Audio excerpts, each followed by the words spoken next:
오늘 학술대회 전체 주제가 이 분단이라고 하는 키워드에 초점화가 되어 있기 때문에 저는 김수영 씨를 텍스트로 삼아서 분단이라는 주제와 연관지어 읽어보려고 노력했습니다.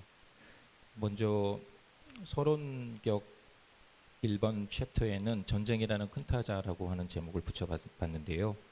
마지막 단락 보시면 김수영은 한국전쟁을 자신의 표현대로 온몸으로 경험한 시인이었습니다.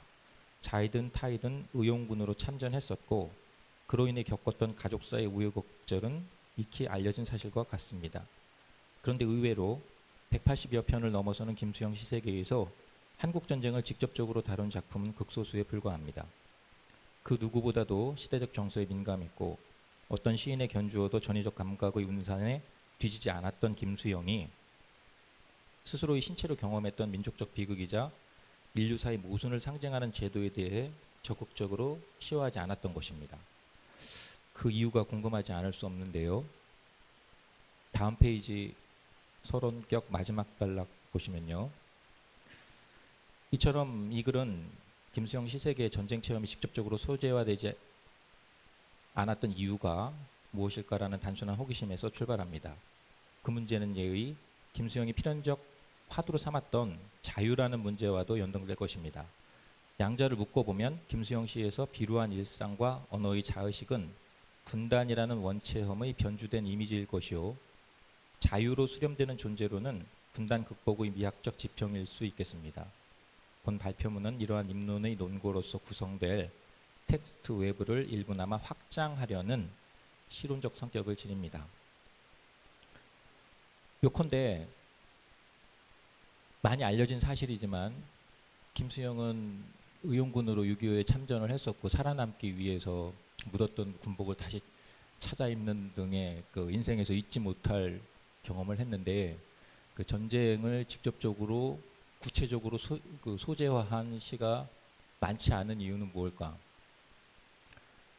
아무래도 김수영 시 자체가 또 소재를 이렇게 구체적으로 직접적으로 드러내는 시편이 아니라고 하는 것은 김수영에 대해서 모르는 사람이라고 하더라도 되게 이렇게 보편화된 사실로서 인지되어 있는 일반적인 명제인 줄 압니다. 그러다 보니까 김수영이 그 6.25라고 하는 그 전쟁을 직접 경험했지만 그것을 자기 나름대로 변주해서 내면화해서 그렇게 그 시세계에 이어지고 있는 것이 아니냐라고 하는 추론을 자연스럽게 하게 되고 저 역시도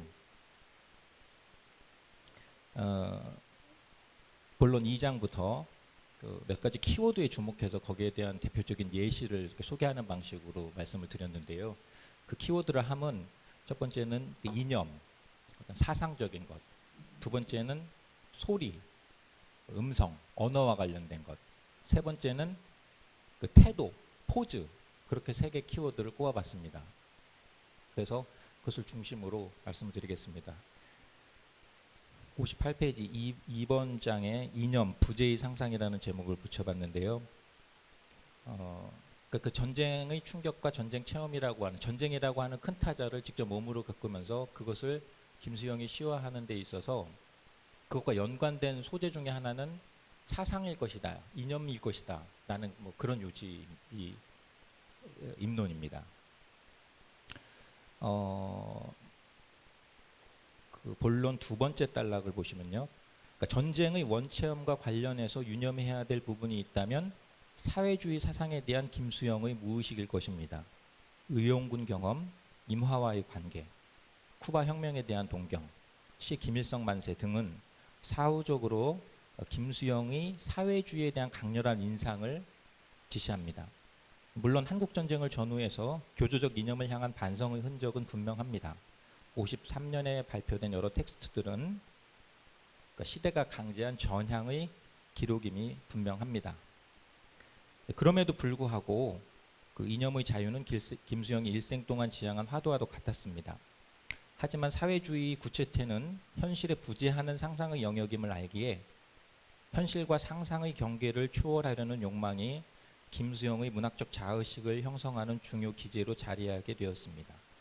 이와 관련된 문학적 습성은 그 한국 전쟁이라는 원체험과 긴밀히 연동될 수밖에 없습니다. 이런 전제하에 그런 이념, 사회주의 사상, 진보적 세계관 이런 것들이 나타난 시를 살펴보았는데 저는 59페이지 허튼 소리라는 작품을 예시했습니다. 허튼 소리. 허튼 소리 마지막 연을 보면 나는 대한민국에서는 제일이지만 이북에 가면 꼬레비지요라고 하는 표현이 있습니다. 일단 거기에 대한 해설을 이어간 이후에 마지막 단락 보시면요. 59페이지 마지막 단락. 이처럼 이북에 대한 상차는 파격적 발상임이 분명하지만 이분법적 편견이기도 합니다. 허튼 소리는 섣부른 판단을 애두르는 그런 시적 기제일 수 있습니다. 한편 이북을 미화하는 행위는 대단한 용기요 실천이었을 것입니다. 허튼 소리는 불온한 상상력을 방어하는 자구의 수사이기도 합니다. 요컨대 허튼 소리라는 외장은 혁명적인 동시에 피상적인 사유임을 시인 스스로가 인정한 결과입니다. 특유의 반언과 시적 요소리 그대로 묻어나는 형식입니다. 그러니까 그 이북이라고 하는 것 자체를 소재화하는 것도 어려웠을 뿐더러 그것을 긍정적 이미지로 그리기는 더더욱 어려웠을 터인데 이렇게 이북에 가면 나는 꼬레비가 된다라고 하는 이런 이 표현이 형식적으로 굉장히 혁명적인 것이라는 생각을 할 수가 있을 것 같고요. 또 이북을 소재화한 이런 맥락 자체가 이념이라든지 진보적 상상과 관련된 것이 아니었을까라고 생각을 합니다. 이제 그것이 이제 이념 혹은 현실에 부재하는 것에 대한 상상의 측면일 수 있을 것이라는 말씀이죠. 60페이지에 그와 연동되는 맥락에서 살랄리라고 하는 작품을 구체적으로 분석해 보았습니다. 살랄리라고 하는 작품의 마지막 부분을 보시면은요, 대구에서 살랄리가 낫지 않아 일만 하면 아직도 혁명은 살아있는 셈이지 라고 하는 표현이 있습니다. 거기에 대해서는 61페이지 그 작품 해설과 관련된 마지막 단락 같이 봐주시겠습니다. 61페이지. 살랄리와 같이 시적 사유가 혁명에 집중되고 그 개념을 시호로 직접 재현하는 배경에는 분명 4.19 경험이 자리하고 있습니다. 4.19를 전후해서 1년여의 시간이 지나는 즈음에 작성된 이 작품에는 당대 정세와 이후 전망에 대한 이해가 반영되어 있을 것입니다. 그런데 살랄리의 감각은 계급적이고 이상적입니다. 낙관적일 수만 없었던 객관적 상황과 달리 혁명에 대한 원론적 믿음과 희망이 흘러넘칩니다. 그 이유는 어쩌면 살랄리라는 표제에 제시되어 있을지 모르는데요. 그 살랄리는 46년 대구 10.1항쟁을 지시하는 듯합니다. 10.1항쟁은 46년 10월 1일 미군정 하에 대구에서 발발해서 남한 전역으로 확산된 일련의 운동을 가리킵니다. 민중항쟁 시각에서 이 사건은 큰 의미를 지닙니다. 대구 경북을 중심으로 발생하여 전국 단위로 번진 대규모 시위로서 200만 명 이상이 참가한 운동이었습니다. 이 사건을 기억하고 표제로부터 드러내고 있는 것은 김수영 시대의 전반을 통해 의미 있는 장면이 아닐 수 없습니다. 현재와 개체를 넘어 역사적 시간과 유적 존재로서 민중에 대한 감각이 여기에 담겨 있다고 저는 봤습니다. 다른 작품에서는 민중은 영원히 앞서 있다라고 하는 그런 표현, 의로서의 존재임을 확인한 시점도 비슷한 시기입니다. 더더욱 김수영 씨는 그 혁명적 이상이 지닐 법한 추상을 부단히 밀어내며 60년대 시편들을 통해서 다양한 시의 변주를 우리에게 보여주었습니다. 이념적 상상, 상상의 이미지와 관련해서 보구야라는 작품을 마지막으로 예시했습니다. 보구야. 인용된 그 첫 연에 보시면 잘 알려져 있는 작품이기도 한데요. 유물론도 아니다, 선망조차도 아니다라고 호명하는 보그라고 하는 세계적인 패션 잡지를 호명하는 그런 진술이 있습니다. 그러면서 결국 이제 인용 생략되었지만 나는 아들에게 말을 안 하기로 했다, 아들아 말을 안 하기로 했다, 입을 다물기로 했다 이러면서 보고야라는 작품 마무리가 되는데요. 62페이지 그 2장 마지막 부분만 같이 봐주시겠습니다. 말을 안 하기로 했다, 이거는 그러니까 말을 포기하는 것, 말과의 단절을 선언하는 셈인데 제가 볼 때 세 번째 단락이죠. 위에서 세 번째 단락. 말의 포기는 나약한 지식인과 소시민의 표상입니다. 역으로 보면 최소한의 자존심이기도 합니다. 무지가 아니라 인내라는 일종의 자기 방어인 것입니다. 어쩌면 무책임한 태도요, 무력한 결론이지만 이는 스스로를 위한, 아버지 자신을 향한 위안일 수 있습니다. 그런 태도는 병약한 김수영이 신성한 시인의 자리와 같은 자존을 지키려는 최소한의 방어 기제인 셈입니다. 제가 주목하고자 했던 점은 보그야의 유물론이라는 이념적 상징이 등장하는 유일한 작품이라는 점입니다. 이를 소환하는 계기가 보그라는 세계적 패션 잡지라는 점도 재밌습니다. 사회주의 철학적 원리가 자본주의 물신화된 상품과 연결되어 있습니다. 이렇게 거울 단계 유비되는 상상계의 윤리는 자연 발생적 공감에 기초하는 미덕을 지닌 반면에 추상적으로, 타자를 추상적으로 상상하는 그런 한계를 근본적으로 지닙니다. 거울의 이미지가 실체가 아니듯이. 그래서 김수영의 이념적 상상 역시 이데올로기적 오인의 범주에서 크게 벗어나지는 못했을 것입니다. 하지만 김수영 씨는 그 타고난 감각으로 그 한계를 내면화하면서 시적으로는 충분히 의미 있는 형상화에 성공한 하나 예가 되지 않았을까라고 생각해 봤습니다. 다음으로 3장에서는 소리 혹은 뭐 음성, 언어가 그 상징 질서를 상징한다라고 하는 점은 잘 알려져 있는데요. 김수영 시에서 또한 이렇게 두드러진 특징 중에 뭐 소재적인 측면이나 주제적인 측면이나 소리, 음성, 언어라고 하는 거 부분이 있으면 잘 알려진 사실입니다. 그 부분을 저 역시 주목을 해봤습니다. 여기서는 달밤이라는 시를 먼저 인용해 봤습니다. 달밤 63페이지 달밤 전문을 인용했는데요. 이 작품은 1959년 5월 창작일이 부기됐고 당대 김수영의 생활습관과 사유습관을 잘 보여주고 있습니다. 달밤이 작성된 시기는 마포에서 양계를 하며 지낸 몇 년 동안의 경험을 반영하고 있는 것입니다. 중요한 거는 아닌데요. 그 달밤 인용한 그 윗단락을 보시면은 62페이지 마지막 문장이 이제 걸쳐 있는데 63페이지랑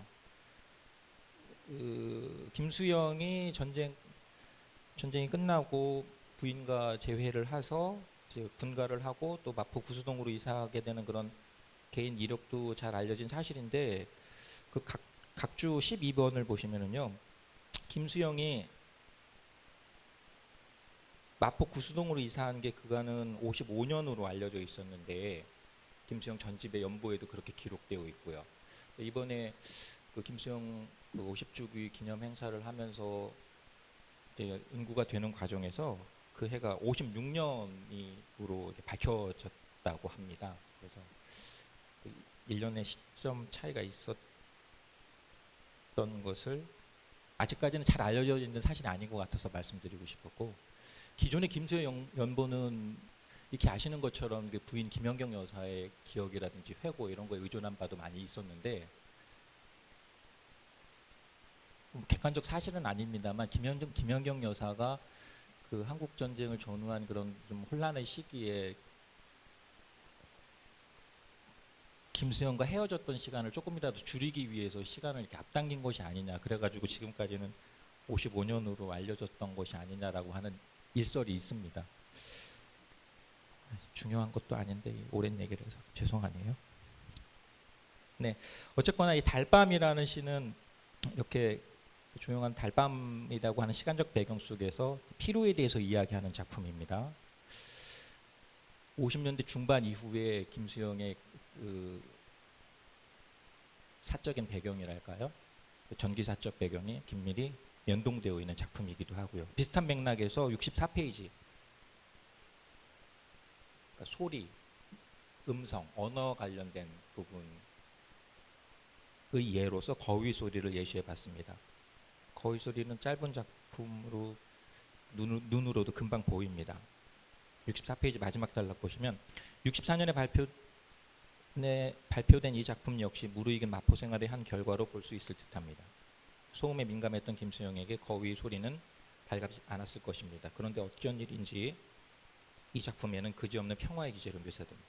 거위 울음소리에는 등등등 아주 긍정적으로 극화되는 양상입니다. 65페이지.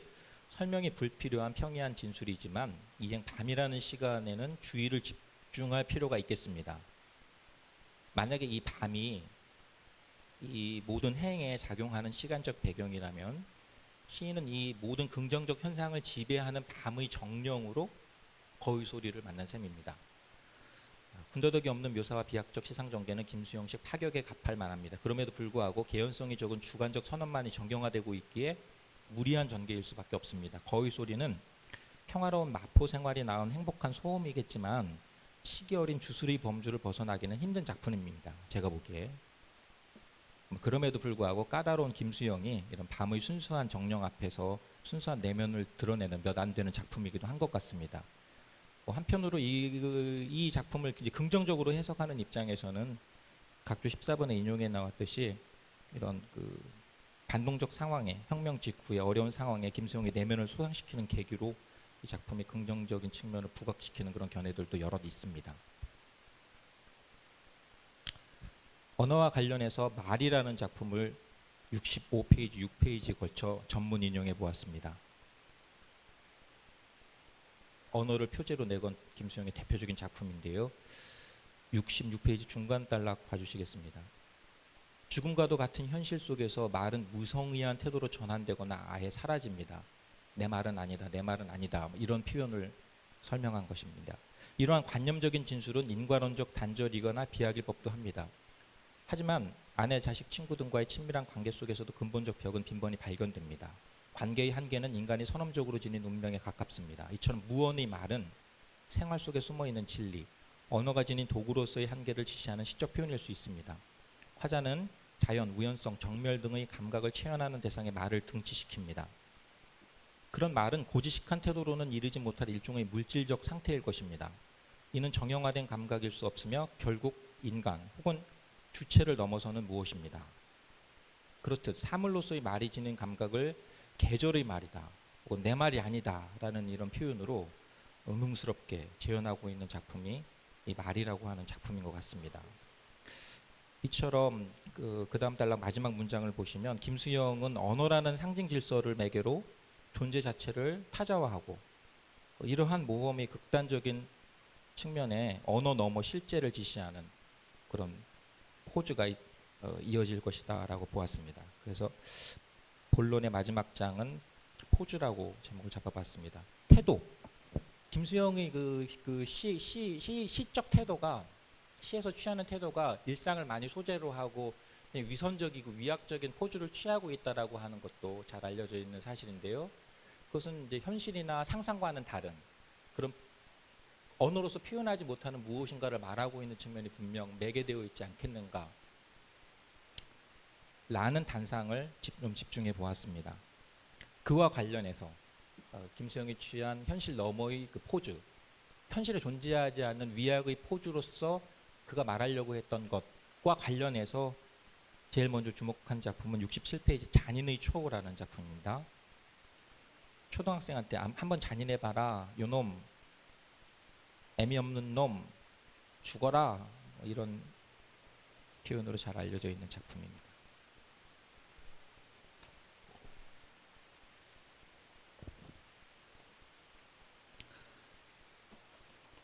잔인의 초를 설명하는 마지막 단락 68페이지 마지막 단락만 같이 봐주시겠습니다. 결국 이 작품은 어린 놈을 대상으로 위약적 태도가 두드러지는데 죽음 뒤에는 생명이 있습니다. 죽어라 라고 말하는데 죽음 뒤에는 생명이 있습니다. 김수영은 생사의 대치가 리얼리즘이 백본을 삼으려는 음흉한 내심이었음을 숨기지 않습니다. 아마도 위약적 포즈 뒤에는 어린아이를 고유한 생명체이자 독립된 존재로서 존중하려는 태도가 담겨 있을 것입니다. 그렇듯 잔인의 초는 만용에게 적, 절망 등의 다른 작품들과 함께 김수영 시세계에서 생명과 생명의 대치 혹은 대상과의 관계를 존재론적으로 다루는 단계를 지시합니다. 시간 관계상 제 글을 다 읽을 수는 없는 것이고 다들 또 김수영에 관해서는 많이 알려져 있는 논거이기도 한데 김수영은 이 작품에 대해서 자신의 산문으로 직접 설명을 합니다. 거기 보면 지금 잠깐 인용해드렸듯이 그 리얼리즘의 백본을 삼으려는 의도도 있었고, 그리고 어떤 시의 정수를 발견했다라고 하는 그런 설명도 하는데, 그 중에서 중요한 맥락은 그 어린아이를 대상으로 그 어린아이의 어떤 통해서 생명성 혹은 고유한 개체성을 강조하는 것 같습니다. 그러니까 이 잔인의 초에서 어린아이를 대상으로 이렇게 막 짐짓 위약적 포즈를 취하는 것, 그러니까 만용에게라고 하는 작품을 통해서 대상에 대해서 이렇게 발견하려고 하는 것이 중요한 맥락이 뭐냐면 고유한 대상, 고유한 생명, 고유한 개체성을 발견했다라는 거죠. 그래서 그것을 독립된 타자로서 인정하려고 하는 이런 의식을 굉장히 김수영이 강조하고 있다라고 하는 사실을 우리가 엿볼 수가 있고, 그게 김수영은 스스로 시에 있어서의 굉장히 중요한 요소다라고 강조를 합니다. 그렇게 그것과 유사한 맥락에서 민홍인찰지라는 작품을 68페이지, 69페이지 부분 인용해 보았습니다. 이 작품에 대해서 어떤 위학의 포즈라고 한다면은 그 식모에게 편지지 심부름을 시켰는데 비싼 민용인찰지를 사와서 편지를 쓰지 않는다라고 하는 그런 그 맥락에 나와 있습니다.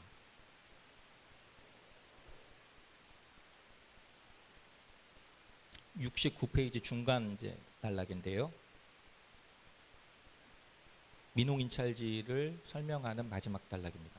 식모를 부르는 단호한 목소리에 미안함을 느끼는 감정을 마지막에 부기하는 양상 역시 위약성의 가면 뒤에 웅크린 진정성일 것입니다. 김수영은 자신이 취한 위약의 포즈 이면에 숨은 시적 양심을 이렇듯 부끄럽게 드러내고 있습니다.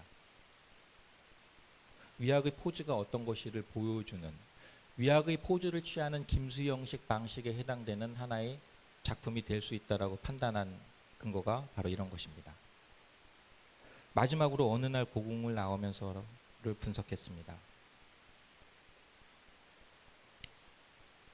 70페이지입니다. 김수영이 전쟁의 경험을 극복하고 이를 시적으로 지향하고 있음을 보여주는 것으로 자주 거론되는 작품이 어느 날 고궁을 나오면서입니다. 눈으로 조금만 따라 올라가 보시면은 이 스펀지 만들기가 거지 적고 있는 일과 조금도 다름없다라고 하는 시행 나오는데, 이게 바로 포로 수용소의 경험이라는 거죠. 포로 수용소의 경험이 구체적으로 드러나는 시가 많지 않다라고 서론에 무대에 말씀을 드렸는데, 이게 그 중에 대표적인 작품이다라고 많은 논자들이 이야기를 합니다. 우선 작품의 전반적 내용을 쭉 살펴봤고요.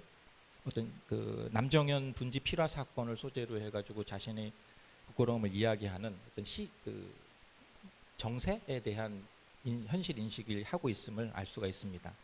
3, 4연에 이르면은 전통의 문제에 대해서도 다시 얘기를 하고요. 71페이지로 가셔서 이와 같은 반성과 서리적 의문이 왜 고궁을 나오면서 착상되었는가도 역시 중요한 문제입니다. 이로부터 전쟁 체험이 트라우마를 넘어 전통에 관한 사유가 일상의 순간과 만나 중증적 범죄로 제구되는 차원을 엿볼 수 있습니다.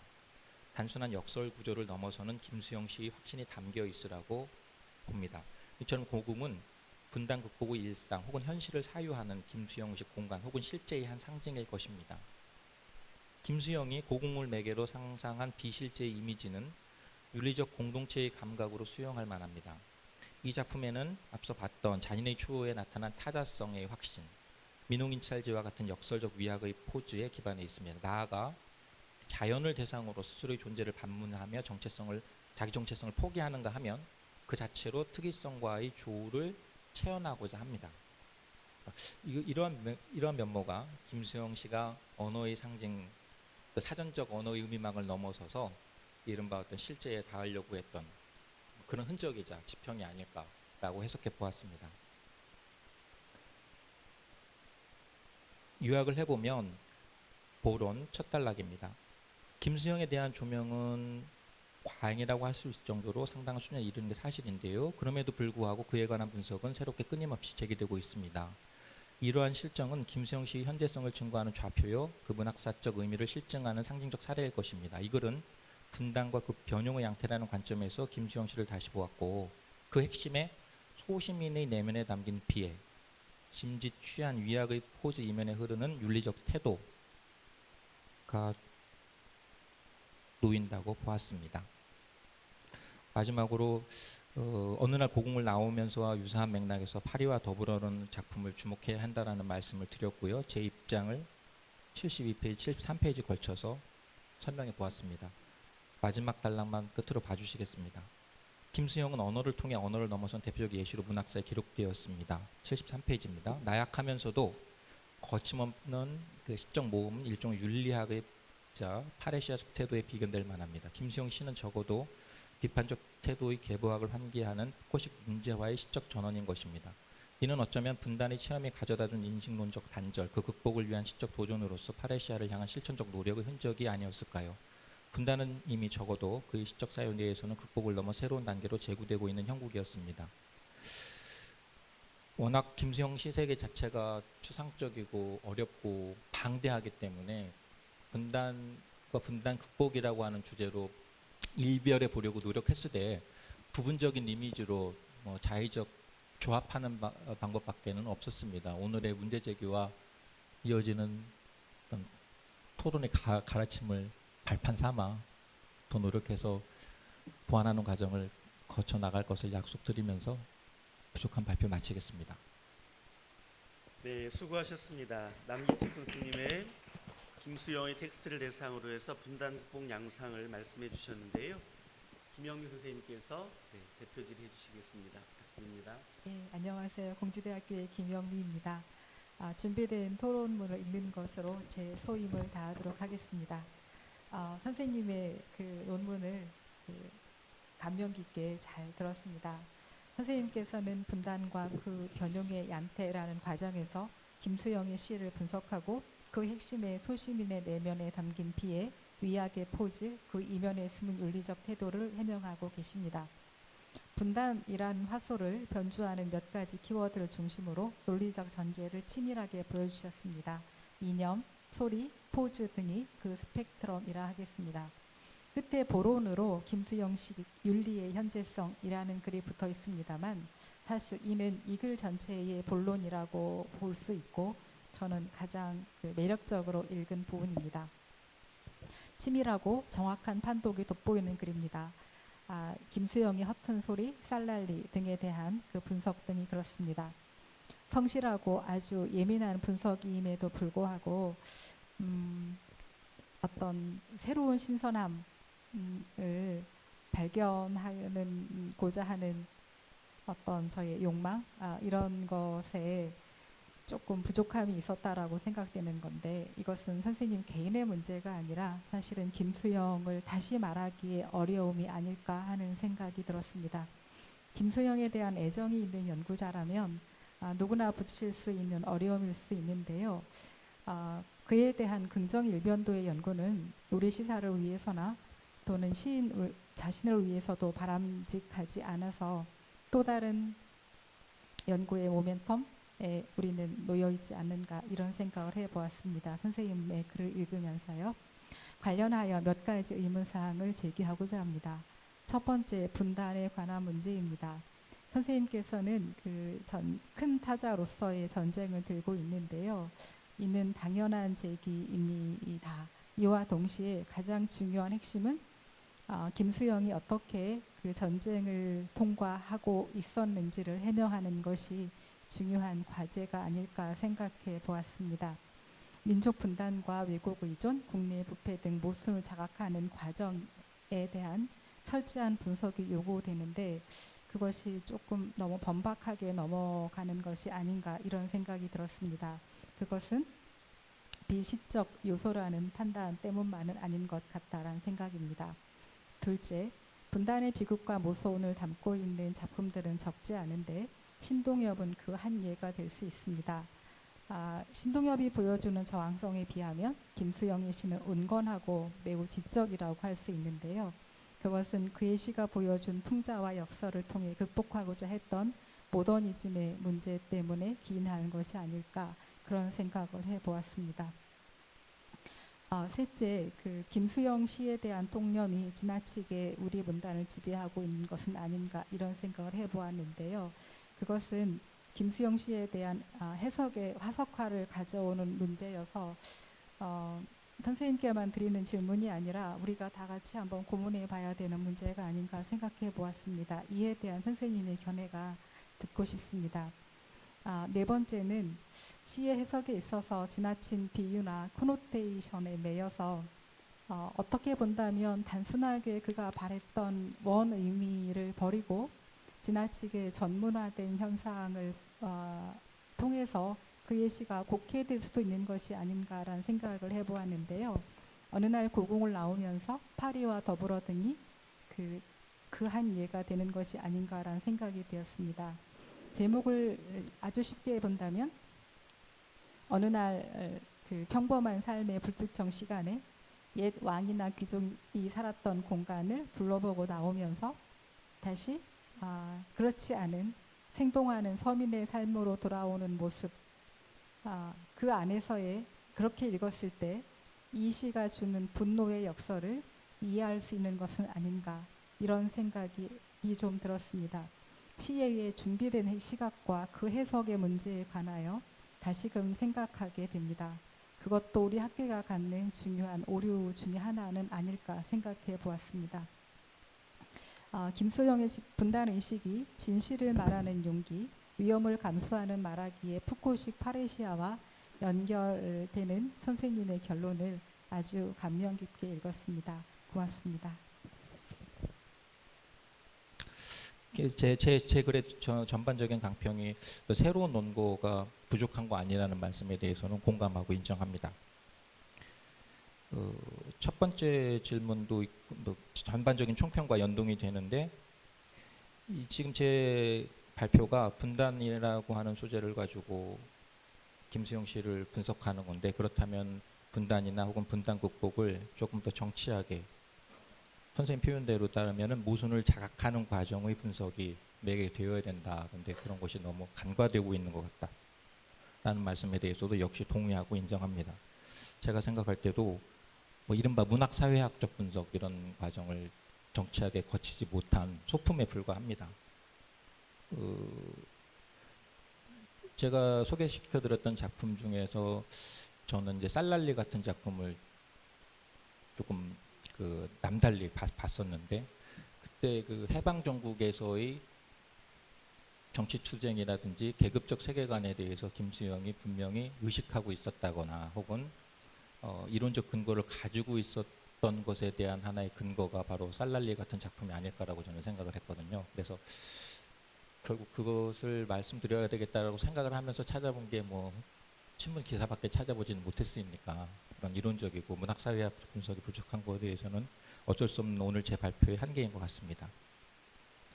두 번째 질문은 김수영은 결국은 분단이라고 하는 대타자의 경험이나 소재에 대해서 온건하고 지적으로 반응하지 않았느냐라고 하는 그런 지적을 해주셨는데, 그와 반대로 신동엽의 예를 말씀해 주셨고요. 그 질문이 어떤 가치 판단이 들어가 있는 질문인지 제가 좀 다시 여쭤봐도 될까요? 무슨 말씀이냐면 김수영이 전쟁과 분단이라고 하는 소재를 지극히 모더니즘 쪽으로 혹은 온건하고 지적으로 반응했다라고 하는 것이 결국 김수영 시 세계가 가지고 있는 근본적인 한계다라고 하는 입장이신가요? 한계라고는 생각하지 않습니다. 다만 양상이 다른 것이다. 조금 더 궁구가 가능하지 않을까라고 생각해 보았습니다. 네. 거기에 대해서도 저도 전적으로 동의하고, 그렇기 때문에 김수영 씨에 대해서 분단과 전쟁을 얘기하는 것이 더 어려운 것이 아닌가라고 하는 그런 입장입니다.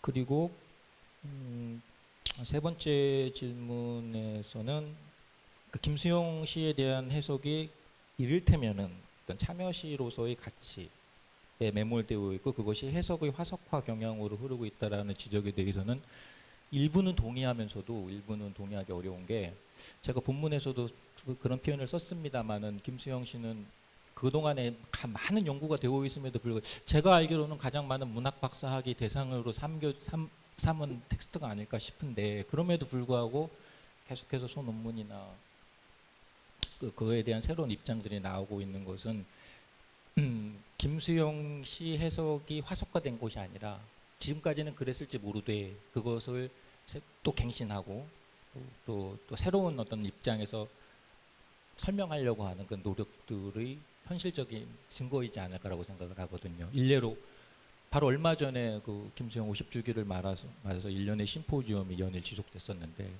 거기서도 가서 들어보니까 뭐 전혀 다른 방법론으로 김수영을 해석하기도 하고 때로는 말씀하신 것처럼 기존의 입장이 뭐 반복되는 경우도 많이 있었고 혹은 뭐 해석의 과잉이라고 할까요? 의도의 오류라고나 할까요?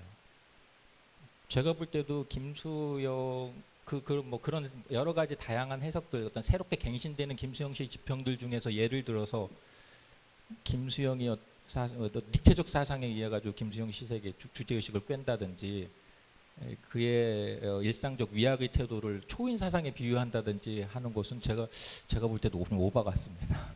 그렇지만 그럼에도 불구하고 그런 다양한 해석들을 낳는다는 것은 선생님께서 해석의 화석화라고 하는 일반화된 표현으로 걱정하실 그 정도로 김수영에 관한 입장이 한 방향으로 흐르는 것 같지는 않다라는 저 개인적인 생각입니다.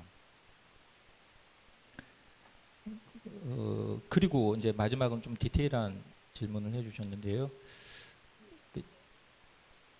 어느 날 공을 나오면서와 같은 작품도 지나치게 코노테이션 그러니까 함축적 의미에서 뭐 지나치게 해석한다는 말씀이시잖아요. 그렇다면 예를 들어서 어느 날 공을 나오면서는 그러니까 고궁을 나와 어느 날 우연히 고궁을 나와서 일상을 보니까 일상을 나와 서민이 삶으로 돌아온다라는 의미로 선생님께서 생각하고 계시는 것 같은데 그랬을 때 왜 이렇게 맛없는 설렁탕에 대해서 욕하고 그 작은 것 때문에 분노하는 이 분노 역설이 어떤 식으로 이해되고 설명이 되는 것인지 오히려 부연 설명을 좀 듣고 싶습니다. 할 수도 있는 문제이고 해서요. 저는 그냥 단순히 저의 간단한 의견을 말씀드려 본 것인데 네. 김수영 씨를 읽는 저 깊이 생각해 본 적도 없어요. 다만 김수영 씨를 보는 중요한 키워드 중에 하나가 분노라는 생각이 들었는데 그걸 너무 너무 지적으로 읽는 것이 과연 바람직한 것인가에 대한 질문을 제가 선생님께 드려본 것입니다. 그래서 시간도 되어서 그 문제는 추후에 말씀을 좀 상의하는 게 어떨까 싶습니다, 선생님. 네, 알겠습니다. 죄송합니다. 제가 죄송합니다. 저도 그렇게 생각을 하고 선생님 입장대로 김수영 씨도 읽으려고 많이 고민하고 있는 사람 중에 한 사람인데 예를 들자면은 어느 날 공을 나오면서의 마지막 연은 모래야 나는 얼마만큼 적으냐 이렇게 끝나버리거든요. 이게 없이 그냥 화만 내고 끝냈으면 좋은데 근데 이런 것들을 그 위에 일상적인 맥락과 연관지어서 해석하는 과정에서 그렇게 지나치게 이 코노테이션 함축적 의미의 이론을 부여하는 이런 추상적 입장들이 많이 제기되는 거 아닌가라고 생각을 하고 이게 김수영 씨를 많이 읽었음에도 불구하고 다시 얘기할 수밖에 없게 만드는 그런 하나의 요인이 아닐까라고 생각하고 있습니다. 네, 이상입니다.